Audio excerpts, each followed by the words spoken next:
Baik, mari kita berdoa. Bapa, terima kasih Tuhan Yesus buat kesempatan sore hari ini yang Kau berikan kepada kami semua Tuhan. Kami boleh hadir di tempat ini Tuhan dengan tidak kurang suatu apapun. Itu semua karena anugerah-Mu ya Bapa. Kami boleh Tuhan bernyanyi bersama, memuji Engkau, memuliakan nama Engkau Tuhan. Tuhan, Kau turut hadir dalam tempat ini ya Bapa. Kau juga berkati Tuhan para pelayan-Mu ya Bapa. Tuhan, Kau jamah Tuhan, sehingga ibadah hari ini Bapa boleh memberkati setiap jiwa yang hadir, boleh terjadi kelepasan dan kesembuhan yang daripada-Mu. Terima kasih Tuhan Yesus. Hanya Engkau-lah tempat kami bersyukur Tuhan, di dalam nama Tuhan Yesus Kristus. Haleluya, amin. Yang bersukacita, kalau yang bersukacita mari kita bangkit berdiri bersama-sama, kita nyanyikan lagu ini. Hati yang gembira adalah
Pagi-pagi sampai pada masa sore-sore diuji dari terbit matahari sampai pada sekali lagi ya.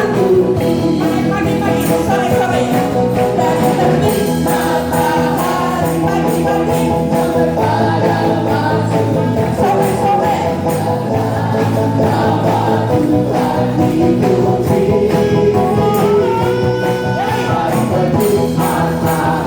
pagi-pagi sampai pada masa sore-sore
berdiri loh. Senam harus berdiri. Oke, siap mau senam? Origi siap? Oke, bocor, haleluya. Lihat, mereka deh, yuk.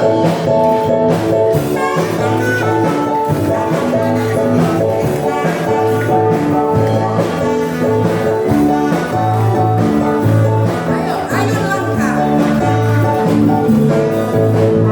Ayo langkah itu tidak mampu. Seorang dunia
saudara habis berpandang kebahagiaan karena baru lagi ya.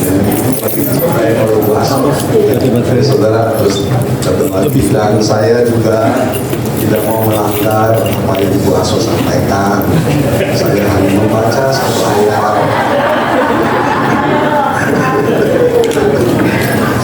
Soalnya ini betul, dari bahasa ngomong itu betul. Karena Hakim-Hakim pasal 3 ayat 31, sanggar itu cuma satu ayat sebenarnya, betul. Jadi ayat ini memang satu ayat, nggak ada di mana-mana, nggak ada itu. Jadi memang satu ayat, jadi memang saya baca satu ayat juga. Tetapi cuma ada urayanya kan itu sebenarnya. Gitu. Ya kita perhatikan sebenarnya Hakim-Hakim pasal 3 ayat 31. Sesudah dia bangkitlah Samgar bin Anat, ia menewaskan orang Filistin dengan tongkat penghalau lembu, 600 orang banyaknya. Demikianlah ia juga menyelamatkan orang Israel. Saudara, Samgar ini adalah salah satu daripada hakim-hakim yang ada di Israel pada masa transisi setelah nabi-nabi, setelah raja-raja, kemudian hakim-hakim sebenarnya. Dan betul saudara-saudara, hakim-hakim yang menulis kisah tentang Samgar ini hanya satu ayat, hanya ada di Hakim-Hakim pasal 3, 31, dan ini termasuk ayat kisah paling singkat daripada seorang tokoh hakim. Tetapi saudara sekalian, kisah yang singkat ini bukan berarti tidak bisa berbuat apa-apa. Kisah yang singkat ini bukan berarti tidak menghasilkan apa-apa. Jadi secara filosofinya saudara, bahwa mungkin kita terbatas, tapi yang terbatas ini bukan berarti kita tidak bisa menghasilkan apa-apa. Mungkin kita ini adalah secara ekonomi tidak semaksimal yang lain, tapi keterpurukan ekonomi ini juga bukan berarti tidak bisa menghasilkan apa-apa. Karena apa saudara? Karena Samgar ini memberikan satu inspirasi kepada kita semuanya, bahwa satu tokoh yang tidak memiliki apa-apa, yang tidak memiliki kemampuan apa-apa, tapi memiliki sebuah potensi yang luar biasa. Saya bacakan dalam slide berikutnya, dikatakan demikian. Samgar, kisah hidup Samgar hanya tercatat dalam satu ayat saja. Namun kita bisa menggali keteladanan yang luar biasa. Dari sana kita bisa belajar tentang hidup yang maksimal dan berdampak luas bagi orang lain. Nah, kita mari berkaca pada diri kita sendiri. Ya, satu sisi mungkin kita sudah tidak muda lagi. Mungkin satu sisi tadi saya katakan kita dari segi pendidikan tidak berpendidikan seperti yang lain-lain. Banyak faktor-faktor yang terbatas dalam diri kita. Nah, namun keterbatasan ini, maka poin pertama, maksimal meski terbatas. Jadi konsep berpikirnya kita itu memang tidak bisa apa-apa. Ya, kita ini ada orang istilahkan okon, bodoh, ya, terbelakang lah boleh juga, idiot lah boleh juga. Tapi jangan lupa saudara, bahwa ketika kita mengenal Kristus, ketika kita percaya kepada Kristus, maka kita memiliki sebuah potensi yang luar biasa di balik kelemahan kita. Nah, ini harus kita pahami. Jadi setiap kita ini, saudara, mari kita bersama-sama membuka wawasan berpikir kita, bahwa di balik keterbatasan kita ini, kita memiliki satu potensi yang luar biasa karena Kristus ada di dalam diri kita. Ya saudara, saya masih ingat bagaimana gembala pendiri founder gereja di tempat ini, Umelo, mengatakan dulu misalnya jemaat-jemaat di gereja kita yang datang itu rata-rata bahwa itu naik BMW, tapi bukan merek mobil seperti mobil sekarang, tapi BMW itu becak merah warnanya. Ya karena waktu itu memang berjubel becak di situ, ya, becak merah warnanya. Ya 20 tahun, 30 tahun. Sekarang kan ada sebuah krisis perubahan dari yang kecil tapi memiliki sebuah potensi yang besar karena kita memiliki Kristus yang luar biasa. Nah, saya mendorong kepada kita semuanya, mari setiap potensi yang kita miliki, yang saudara miliki, kita kembangkan buat memaksimalkan diri kita. Dan dalam ekonomi kita, dalam pendidikan kita, mungkin dalam pelayanan kita, jangan kita melihat keterbatasan kita. Memang kita terbatas, sekali lagi memang kita terbatas, tapi kita memiliki Tuhan yang tidak terbatas. Nah itu yang harus kita pikirkan masing-masing. Memang kita tidak berdaya, tapi kita memiliki Tuhan yang memiliki sumber daya yang sangat luar biasa. Alkitab hanya menyebut bahwa nama bapaknya adalah anak. Slide berikutnya. Selebihnya kita tidak memahami anggota keluarganya yang lain. Kekurangan dan keterbatasan kita dalam soal latar belakang keluarga tidak pernah menghalangi Tuhan untuk menjadikan hidup kita maksimal. Jadi Samuel adalah sebuah contoh yang nyata bagi kita semuanya, bahwa potensi orang yang lemah, orang yang latar belakangnya sangat terbatas, bahkan kalau dilihat dari segi backgroundnya, dia hanya seorang peternak penggembala saja. Tetapi Alkitab mengatakan orang ini dia menggunakan hidupnya itu lebih maksimal. Saudara, kalau saudara pernah membaca buku dari seorang penulis Miles Munro, dia selalu mengatakan bahwa dalam diri kita ini banyak potensi yang belum tergali. Kemarin saya menyampaikan satu sharing firman Tuhan di anak-anak remaja. Jadi saya berkata bahwa di dalam diri remaja-remaja yang hadir pada hari itu, kita 10 tahun ke depan, 15 tahun ke depan kita nggak ngerti. Nah kita harus memberikan sebuah, menaruh nilai-nilai kepada mereka bahwa jangan-jangan 15 tahun dari sekarang ini di antara remaja itu dia bisa jadi pendeta di tempat ini. Jangan-jangan dia bisa menjadi caleg juga di sini. Dia menggantikan Pak Andili, karena kita perlu caleg-caleg juga yang berpotensi. Ya jangan-jangan dia bisa pengusaha-pengusaha juga. Ya dia punya pendidikan 15 tahun dari sekarang. Jadi kita ngerti di antara mereka itu 15 tahun ke depan apa. Ya kita sekarang kita sudah punya posisi masing-masing, punya kedudukan. Tapi kita juga nggak tahu, kita punya anak, punya cucu. Ya, kita berdoa buat mereka supaya 10 tahun, 15 tahun itu dia mengisi kantong-kantong pekerjaan di kota ini. Nah, jadi kesederhanaan kita ini tidak membatasi kemaksimalan yang ada dalam diri kita karena Tuhan yang ada bersama-sama ini. Jadi poin yang kedua dikatakan maksimal meski sederhana. Jika melihat senjata yang digunakan, kemungkinan profesi Samuel adalah penggembala lembu, saudara. Jadi sebuah profesi yang dianggap tidak populer, sebuah profesi yang sederhana. Ya sama seperti kalau kita melihat pengingat Daud, sebenarnya Daud pada waktu dia dipanggil, dia hanya kakak-kakaknya dia bilang, Daud yang terpilih, bukankah hanya dia menjaga 1-2 ekor saja? Ya, dari segi potensi dia sederhana, demikianlah Samuel. Jadi sebuah profesi sederhana yang mungkin akan diragukan banyak orang jika berbicara soal hidup maksimal, soal dipakai Tuhan untuk hidup maksimal dan berdampak, tak pernah terkait dengan latar belakang profesi. Kalau saudara pernah mendengar pengkhotbah dari Amerika D.L. Moody, dia hanya profesinya awalnya sebagai penyemir sepatu, tapi dia terpanggil sama Tuhan, dan khotbah yang paling sangat populer itu ilustrasi yang sering digunakan itu ketika dia berteriak, berdiri di pasar, kemudian dia pasang panggung kecil, kemudian dia berteriak kebakaran. Kalau hari ini mungkin dianggap menyebarkan berita hoax, tapi pada waktu itu dia berteriak kebakaran, orang pada datang. Setelah dia datang kemudian tanya, apa yang terbakar? Dia bilang, hatiku yang terbakar oleh kasih Kristus. Dia mulai khotbah. Itu D.L. Moody. Dia seorang profesi yang hanya sebagai penyempir sepatu. Jadi latar belakang sederhana ini tidak menutup kemungkinan kita untuk dipakai Tuhan. Jadi mari saudara sekalian yang hadir di tempat ini, saudara adalah pelayan-pelayan Tuhan, aktivis gereja, mari kita bersama mengembangkan potensi kita. Potensi apa yang kita kembangkan, ya kita memenangkan jiwa. Tuhan memberikan kita tempat yang luar biasa.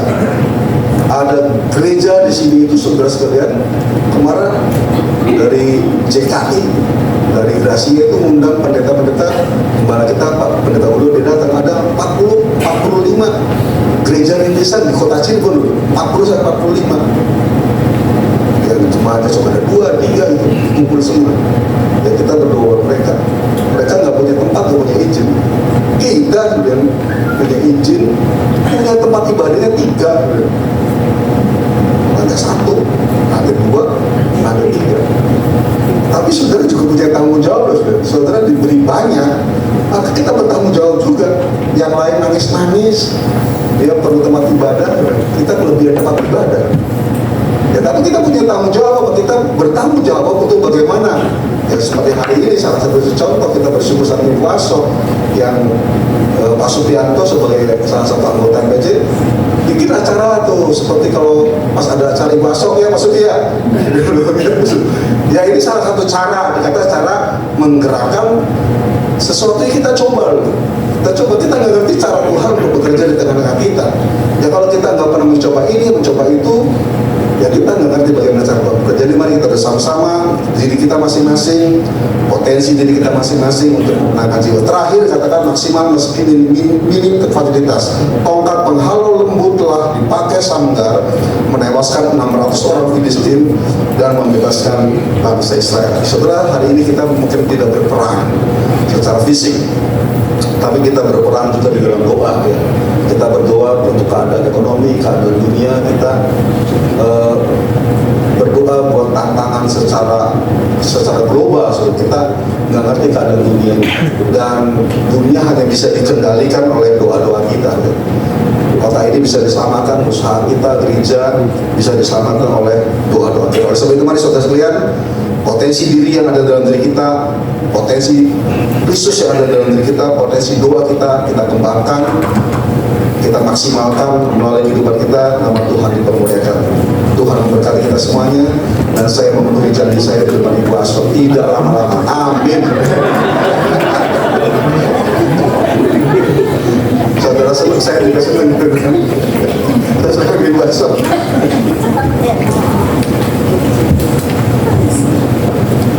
Bapak Ibu Saudara jangan salah loh.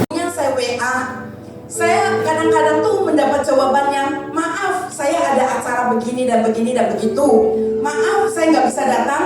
Saya tuh kadang-kadang kalau secara daging saya, secara manusia saya kecewa. Artinya kecewa, aduh Tuhan kirim siapa lagi yang hadir. Maaf ya, secara manusia. Sehingga secara manusia saya sering kali berpikir, bisa ngejar lah, yang penting tugas. Ya, tapi susahnya itu jiwa saya tuh nggak seperti itu. Mulut saya kalau misalnya saya ngomong, ya usah apa cara baik, tapi saya tetap terus berusaha. Terus hari ini saya mendapat peneguhan dari Tuhan. Kenapa peneguhan apa yang saya dapat? Bapak Ibu Saudara kalau mau dengar, saya tuh selalu berdoa, Tuhan, ini lagi musim hujan terus. Tapi tempo saya lihat dalam 1 minggu, saya pelajari dalam 1 minggu ada hari-hari nggak hujan. Tapi kenapa ya Tuhan, setiap hari Kamis kok hujan? Gitu. Jadi saya tuh berdoa gitu. Lalu hari ini saya dari minggu kemarin sudah tunggu terus jadwal cuaca Lemahungkuk. Saya udah cari terus, keluarnya itu cuaca Lemahungkuk itu hujan. Sampai hari Kamis ini hujan. Tiap pagi saya cek kan, kadang-kadang berubah kan. Terus saya juga harapin sampai susah pisan. Itu ramalan cuaca itu nggak bener kan. Terus tadi pagi saya kemarin saya lihat udah nggak hujan. Terus ada jemaat karena hujan nggak bisa datang. Maaf Bu Enda, bukan nyindir ya. Maaf. Nanti kalau Bu Enda suka kalau bilang kalau hujan nggak bisa datang. Maaf, saya bukan nyindir. Ini kenyataan. Saya kadang-kadang, aduh Tuhan terserah deh kalau hari ini mau hujan. Tapi itu jawaban Tuhan kepada saya. Hari ini hujan nggak? Hari ini hujan nggak? Berarti Tuhan kita dahsyat luar biasa. Tuhan memang berkenan untuk ibadah tengah minggu di gereja Kalvari. Amin. Oleh karena itu, saudara, siap nggak siap, bisa atau enggak, memang benar ibadah itu terserah hati kita. Mau datang apa enggak terserah kita.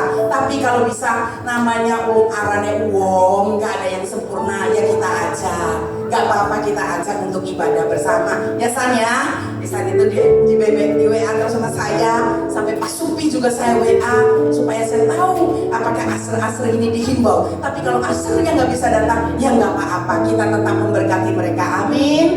Nah, udah jangan dengar aja, saatnya kita memberikan persembahan. Semua diberkati Tuhan, beri tepuk tangan bagi Tuhan. Haleluya, terima kasih semua berkati yang baik. Saudara, ini menjadi tantangan bagi kita supaya kita selalu menikmati berkat Tuhan. Hari Minggu ada ibadah, besok hari Jumat ada ibadah wanita di Indonesia di tempat ini. Kemudian hari Sabtu ada doa puasa, hari Minggu sekali ibadah. Saudara bisa datang, dan hari Kamis akan datang, saudara persiapkan diri, karena kita percaya ada berkat yang baru, yang spesial, yang akan diberikan kepada kita pada hari Kamis akan datang. Yang selanjutnya pada kita sama-sama berdiri, kita akan mengucap syukur kepada Tuhan. Kami bersyukur, berterima kasih kepada Tuhan. Anugerah-Mu besar bagi kami. Pada sore malam hari ini kami bebas memuji-muji, menyembah, memasyurkan nama Tuhan. Kami sangat sadar itu semua kami lakukan karena kami sadar bahwa Engkau yang layak disembah, dipuji dan dimuliakan. Kiranya apa yang kami lakukan menjadi kesukaan bagi Tuhan. Terima kasih firman-Mu dalam segala keterbatasan kami. Ketika kami menyerahkan hidup kami dalam tangan-Mu, kami percaya Engkau sendiri yang memampukan kami sehingga hidup kami menjadi hidup yang maksimal dan berdampak. Dalam segala kesederhanaan, kami percaya semua dalam tangan Tuhan menjadi berdampak bagi kami semuanya. Terima kasih Tuhan Yesus. Lengkapi, sempurnakan firman-Mu, teguhkan, metrai ke dalam hati kami pribadi lepas pribadi, sehingga firman-Mu menjadi firman bagi kami, menjadi kehidupan bagi kami. Sebentar kami akan pulang ke rumah kami masing-masing. Kami mempercayakan perjalanan kami dalam tangan Tuhan. Sepanjang malam hari ini, biarlah kami ada di dalam Engkau dan Engkau ada di dalam kami. Kami percaya Engkau ada di tengah-tengah kami, dan kehadiran-Mu lah yang memberkati kami semua. Mari kita mengangkat tangan kita. Tuhan memberkati Engkau dan melindungi Engkau. Tuhan menyinari Engkau dengan wajah-Nya dan memberi Engkau kasih karunia. Tuhan menghadapkan wajah-Nya kepadamu dan memberi Engkau damai sejahtera. Terimalah berkat daripada Bapa Surgawi, cinta kasih-Nya Yesus Kristus Tuhan, dan persekutuan dalam Roh-Nya yang kudus melimpah tercurah atas kita mulai sore malam hari ini sampai sesudah kembali, maka sampai selama-lamanya. Haleluya. Yang kita sama-sama katakan amin.